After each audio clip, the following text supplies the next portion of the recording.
Hello everyone, it's Kari and welcome to the very last day of INKtoberfest. If you're watching this live, it's October 31st, our last day. We've talked about so many things throughout this entire month of INKtoberfest. And today I'm just going to go over some things about inks and when to use them. Like when would you choose Eclipse black ink over an archival ink or a different ink? When would you choose a dye ink versus a neon ink? What about Snow Flurries pigment ink versus other pigment inks?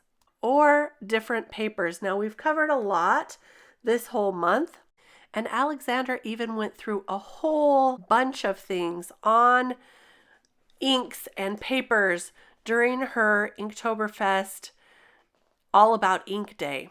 She talked about this Chameleon sparkle paper, and it is really, really amazing, this paper. Also perfect stamping paper, and using that for stamping and coloring, especially when you want a thinner paper that doesn't add much weight to your project. Premium vellum translucent, which is gorgeous and beautiful. And then of course the specialty cardstock, this Heavenly Skies, is brand new, and I'm going to show you some beautiful inking techniques to get a gorgeous result as well. So lots to talk about today. I am going to talk about my favorites, my absolute favorites, just picking and choosing from this entire month. Alcohol inks we also talked about on Geminio paper and how there's two different sides to that paper. And then of course the rose gold ripple paper, which is beautiful, and you can also alcohol ink on this. So much to cover, but today I'm just going to pick some of my favorites, including this plastic shrink paper and how you would use that. Now, this is also known as shrinky inks, but today we're going to use that with two different inks to see which one works best. Now, this paper shrinks when you apply heat to it. So I am going to use two different inks to see what works the best. The first one I used was the remarkable Eclipse black ink from Maker Forte, and this ink is the archival ink. Now, normally on some really slick surfaces, smooth surfaces, I would say definitely go with the archival ink, but we're going to test it out today because I want to add some color. Now, this one on the inside is the archival ink, and normally I would not color with Copic markers with archival ink because it will just smear, but I am being so very careful. And then this one on the left, that's the other one that I'm coloring right now, that I stamped with the Maker Forte Eclipse black ink, and normally I would use that with Copic coloring. It's my favorite black ink for Copic coloring. But on a slick surface like this, it's very difficult for it to stick to and dry. So that's why I'm trying them both out to see what's going to happen when I shrink it. Will these be able to withstand the coloring? Look, you can see the one on the left is Maker Forte Eclipse Black. It smears so much. The archival still smears. And I let this dry for a little while before I tried that test. So I thought, let's try heat setting these inks with the Copics on them as well and see what we get. So I had a little easier time Copic coloring over this one here, the blue one, which is the Maker Forte ink. So I'm going to shrink that using my heat gun here. This is such a fun medium to use. Look at that. We get a really great, look at the size difference. So I'm going to put an acrylic block just over the top. I wanted that to be a little smoother, so I'm applying a little more heat to get that all the way flat, and then I'll put an acrylic block over the top just to help that along. Now I'm going to shrink this one, which is the archival ink that we used with Copics. And I'm going to shrink that one a little bit more. Add that acrylic block. And let's see how these hold up. Now here they are, both of them done. The blue shirt one is Maker Forte. The red shirt one is archival. And watch this. I'm going to brush on those, and the inks, both of them, set very well, and we had great luck with both. So as long as you're careful, if you want to color, you can use your Eclipse black ink on this as well.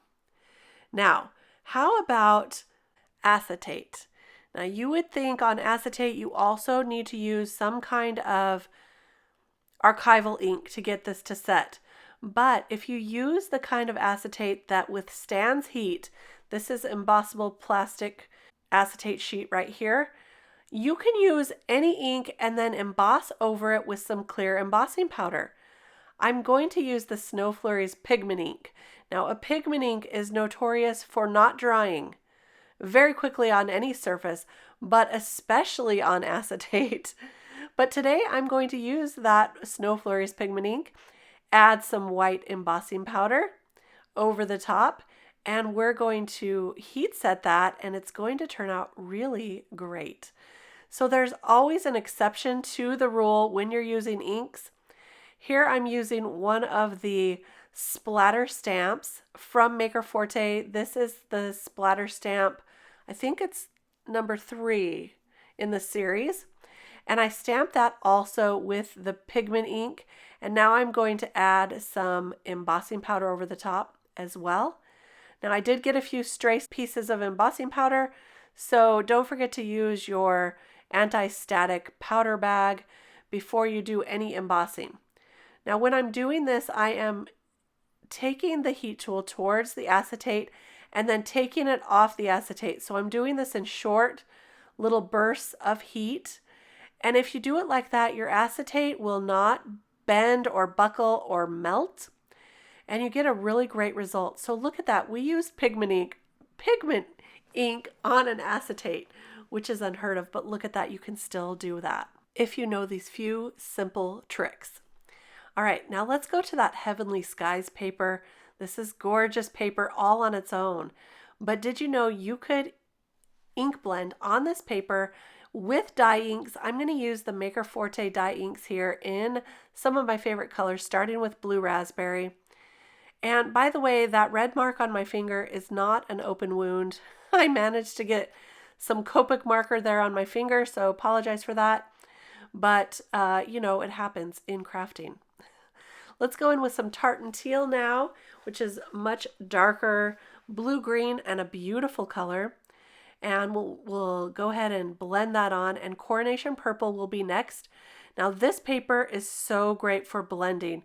It blends so beautifully, and the ink stays wet just a little bit longer, so you have plenty of time to blend colors together when you're doing lots of different colors as well. So you can see I'm still working that ink around, and it's working just fine. I'm going to bring in some Eclipse black ink just a little bit. I'm kind of looking for a night sky here with a variation in colors, and then we're going to get that beautiful texture from the Heavenly Skies paper. I'm going to bring in lots more colors and just keep working it until I'm happy with it.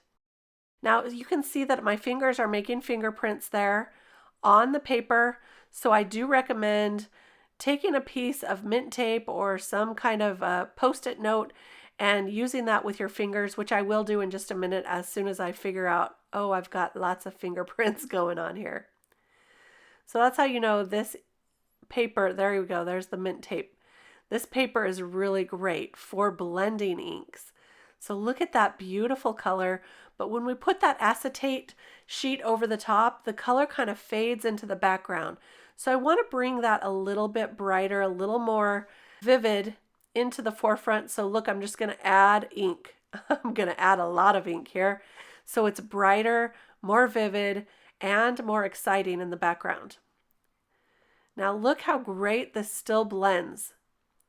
So this is a great paper to use, and you do need to let it dry a bit before you use it on your card. But I didn't have any problems when I was ready to put this whole card together. There was no problems with the ink smearing. It's just a great blending paper, and you can see that texture. It's gorgeous. And look at that with that beautiful acetate sheet on the front. So I'm going to show you how to turn that into a card in just a bit. But first I wanted to show you an amazing discovery I had with this Chameleon sparkle paper. Now I've used this for ink blending. I've used this for alcohol inks before.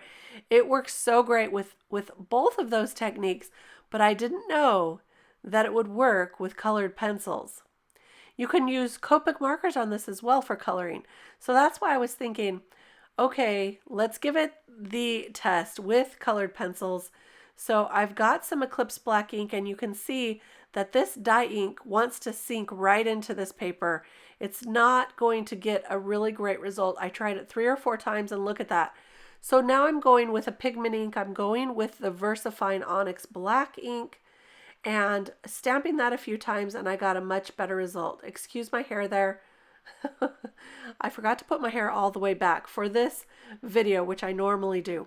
So here we go with the colored pencils, and I am right now super surprised. You can't see my mouth dropped open, but I'm going to keep on going. I'm going to color these up with the pencils and blend them through with 3 different shades. So I normally do a light, a medium, a dark, and you can see up there I have my pencil sharpener, so I'm keeping them sharp. I'm not pressing very hard at all, and this glitter paper is taking the colored pencil beautifully. I don't know any other glitter paper that would take both Copic markers and colored pencils and look this great. And you can still see some of that glitter sparkling through. It's a little difficult to see in the video, the beautiful sparkle from this, but hopefully you'll be able to see that in the final results here at the end. I'm going to finish coloring this up. I also like to leave some of that silver sparkle shining through. So I leave a little bit of that in the center of some of these pumpkins. And you'll see as I continue coloring this on that we get some amazing looks. For the stem, I'm going to add some brown and greens, just kind of mixing them up a little bit. And I want to do different colors of pumpkins as well so that they pop from each other. So I'm going in with some olive greens on this stem here and some lime greens even. I think that looks really, really cool. So I'll use that on the other one as well. And now I'm just going to go for it and color all of these pumpkins. So this one is a dark, medium, and light orange. And I didn't keep track of all the colors I was using. I just chose 3 that would go together well. And of course I have to mix up those colors. So you'll see as we move on. We're going to mix this up just a little bit. So here's our orange pumpkin, just adding a few extra highlights and dark spots to that. And now of course I have to do a turquoise pumpkin. It's one of my favorite colors. So again, I've chose a light, a medium, and a dark for this. I'm just going to go in and start with the dark color, blend out a little bit with that light color, and then go in with the lightest color. I do like to keep my pencils nice and sharp for this, and I think that it makes it so much easier when you're coloring on this paper. Again, I'm not pressing hard at all, just a nice light touch with all of these colors and leaving a little bit of that silver shining through. And you'll see that especially on the last pumpkin that I color. So this one, nice and easy. I like to go in with the darker shades at the very end again. So this largest one I'm going to color up kind of in tan colors. So it's a lighter pumpkin, and I'll leave quite a bit more of the silver shining through. So I'm using kind of a yellowy tan color here. I'm going in with a peachy color as well. And that's going to be our last pumpkin for this trio of pumpkins. And there we go. There's our pumpkins, and take a look at how beautiful this looks. I'm going to hold this up closer so you can take a look at that beautiful sparkle. It's still so pretty, and then it's got color to it and silver sparkle. I love that you can also do this kind of coloring on the Chameleon sparkle paper. All right, so I want to turn that into a tag to remember this beautiful technique. If you're making tags along all of these days, this will be a fun one. This is another one of my very favorite techniques, and that is to use the re-inkers with some kaleidoscope powder. So I've got 3 different shades here: English Mustard, Lemon, and Red Luster. And then I've got some kaleidoscope powder. I'm not sure the color of this. I will have it all listed in the description below so you know which color kaleidoscope powder, although I do think any of them would be just as beautiful. I like all the sparkly ones, especially the ones that have a little bit of color shift to them. So pretty. But when you add them to some re-inkers, just take a look at the beautiful shimmer you get. Do you see that in the background? It's like a gold shiny shimmer there with this one. So pretty. So I'm going to keep inking this up and pressing that tag right in there. I'm trying to get all of the spots covered. I'm just squirting a little bit of water to get that ink going, but look at that shine you get. And it's going to just complement these pumpkins so great. Look so pretty for our tag to remember some of these techniques. I want to take another one of these stamps from the Rustic pumpkin patch to use on the background of this tag, but I realized that I need to set this to make sure it's completely dry before we do any stamping over the top. And also that kaleidoscope powder was still rubbing off on my fingers, even when I dried it, even when I finished completing this.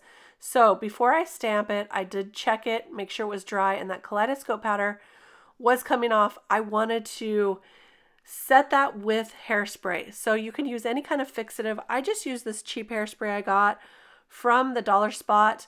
You need to use an aerosol hairspray. I sprayed that outside and then we got it nice, and look at that. It's not coming off on my fingers anymore. So I love that you can use hairspray. Use one that smells really pretty or spray it outside. Otherwise your entire craft studio will smell like hairspray. Like mine did. I now spray it outside all the time. So here we go. I'm going to add some Eclipse black onto this pumpkin wreath here, and I want to heat emboss that with some embossing powder. That's a beautiful fall color. This is the Moscow Mule embossing powder, which is gorgeous. It's kind of brown. It's got some sparkle to it as well. I don't know that you could ever outsparkle a tag. So we're going to use this one today. And yes, this Eclipse black ink is embossable. If you work fast, you can get that embossing powder to stick and heat emboss over the top. So there we go. I just stamped it a few times down, making sure I got it in all the spots. And now I'm going to use that embossing powder right over the top. Look how pretty this is. And any stray embossing powder you can just brush away with a dry brush. And there we go. It's going to be a beautiful background for our beautiful fall tag. I'm going to do a little ink blending on this Chameleon paper to show you how beautiful that is too, nice and soft. And then I'm going to stamp our sentiment onto the Chameleon paper and just fussy cut around it, doing kind of a bubble cut to follow the curves of that beautiful sentiment. Happy fall. Again, I'm using the VersaFine Onyx Black on this paper because it does stay on the top, so you definitely want to choose like a pigment ink that'll stay on the top. You can also emboss that if you wanted to. I don't think I embossed this one today, I just cut it out. And I'm trying to just turn the paper rather than turning my scissors as much, and that's when you get a nice smooth cut. I'll add that with some foam adhesive, the foam tape here, to the wreath, and I'm also going to add some foam tape to that beautiful Chameleon paper pumpkin as well. So there's a lot of techniques on this one, reminding us about the pigment inks on the Chameleon paper, that you can use colored pencil on that Chameleon paper, and ink smushing with kaleidoscope powders and re-inkers. So fun. Let's go ahead and finish off this other card that we started before. I'm going to use some of the rectangle die cuts from Maker Forte to cut out a frame using some Coronation Purple cardstock. This is a beautiful dark purple cardstock. And there we go. I also want to cut out one more frame. I'm going to use the Eclipse Black cardstock for this one, and it's going to be a little bit skinnier of a frame. So this is going to give us the illusion of a couple mats to our card. Even though we have no mats, they are just on top of that acetate piece. And the great thing is that's going to be where we can hide the adhesive to get that piece attached to our background. So I've got some kaleidoscope powder here. This is the Snow Flurries this time. I added just a tiny bit of water, and now I'm going to paint another frame on top of that black frame. So we're going to get like a triple framed look. This first one I did freehand, and if you're like me and you want it to be a little more straight, then you can use a ruler. So I just turned it over and I started again because I wanted it to look a little more, not so much hand spun, a little more straight. So I've taken my T-square ruler and now I'm just following along that with the kaleidoscope powder watercolor paint that I just made. And we're going to get a great result there. A little more straight, it's not perfect, but it looks so great, and we are going to add a sentiment to disguise a few of the imperfections. So I did stamp the Silent Night, Holy Night from that same Heavenly Peace stamp set. I heat emboss that on black cardstock, the Eclipse black. Then I'm going to take that and create a matte using the Chameleon sparkle paper. So this is going to be multifaceted, this card. I'll add the black frame to the purple frame using a small bead of glue, just like this.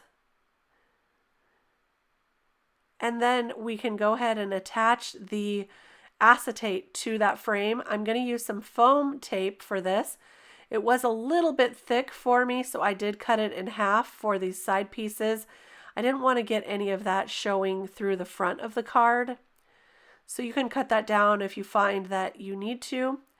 I'm going to add a small bead of glue so that I have a little bit of time to wiggle this around. And when I stamped that originally on the acrylic or the acetate, I stamped it a little crooked, so I'm going to fix that by placing it perfectly on there, and then I'll just trim away the excess acetate on the sides. So this is how we're going to attach it to our card. That frame is totally disguising the fact that we have any adhesive here. You could easily make this into a shaker card, but I thought since we had that snow already stamped and heat embossed on that we didn't really need any shaker pieces for this. So I'm just turning it into like a faux shaker card today. Lining that up on our background card panel or the card base. And now we can add that sentiment. I cut this out so it's got a little sparkle with that Chameleon sparkle paper as well. And it just needed one more element. So I'm stamping one of the stars with some clear sticky ink, and I'm going to use some kaleidoscope powder over that.